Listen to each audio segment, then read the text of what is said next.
চীন থেকে আবারও আসছে নতুন আতঙ্ক। গবেষকরা চীনের বন্যপ্রাণী থেকে খুঁজে পেয়েছেন ভয়ঙ্কর 20টি নতুন ভাইরাস।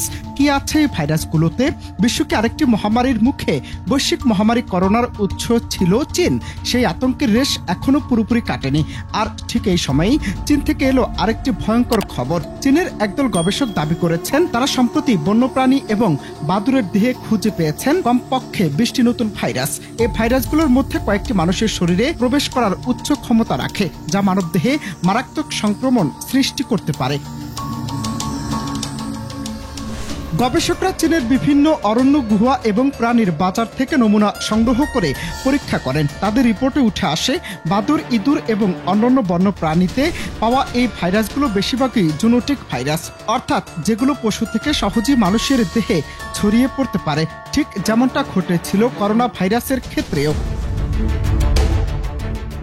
আন্তর্জাতিক সংবাদ মাধ্যমগুলো বলছে বিশ্ব স্বাস্থ্য সংস্থা ইতিমধ্যে এই নতুন ভাইরাসগুলোর বিষয়ে নজরদারি শুরু করেছে। বিশ্বের বিজ্ঞানী সমাজের মতে এই ভাইরাসগুলো যদি নিয়ন্ত্রণে না আনা যায় তবে এগুলোর মধ্য থেকে আসতে পারে ভবিষ্যতের ভয়ঙ্কর মহামারী। বিশেষ করে চীনের বন্যপ্রাণী বাজার, যেখানে বহু ধরনের প্রাণী একসাথে রাখা হয়, সেটাকে বিজ্ঞানীরা আবারও বড় ঝুঁকি হিসেবে দেখছেন, কারণ এসব স্থান থেকেই প্রাণীর শরীরে ভাইরাস দ্রুত মানুষের শরীরে প্রবেশ করতে পারে।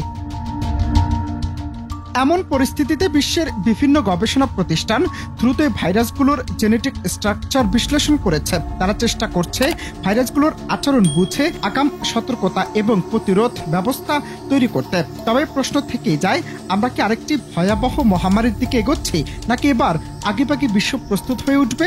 বিশেষজ্ঞদের মতে এখনই প্রয়োজন বিশ্বব্যাপী নজরদারি, সচেতনতা এবং দ্রুত গবেষণার গতি বাড়ানো। এর আগে 2019 সালের করোনা আমাদের শিখিয়েছে ভাইরাসকে অবহেলা করার সুযোগ নেই। চীনের বনে জঙ্গলে খুঁজে পাওয়া এই 20টি ভাইরাস হতে পারে ভবিষ্যতের জন্য বড় হুমকি।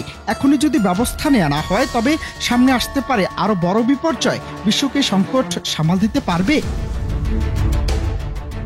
অনন্ত হাসান মাসুদ, বাংলা টিভি।